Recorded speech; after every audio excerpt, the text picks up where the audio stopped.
Hey guys, in this video I'm going to show you how to deposit money in IQ Option using your Visa card. If you find this video helpful, please consider to like this video and subscribe to my channel. In saying that, let's just jump straight into the video.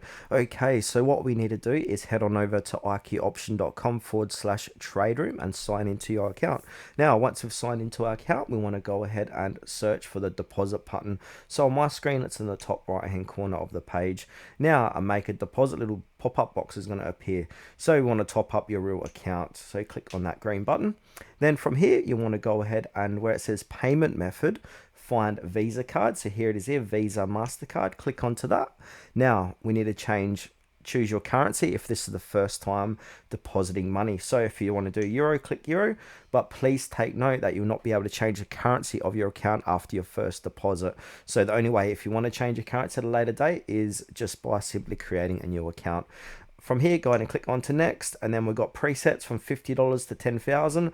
From here, put in your card number, your expiry date, and your cardholder's name. Also accept the terms, and then before we do that, we need to make sure your account is verified. So just go through that process, or come back to here, and then put in your card details with your CVC, and then you're going to make your first deposit.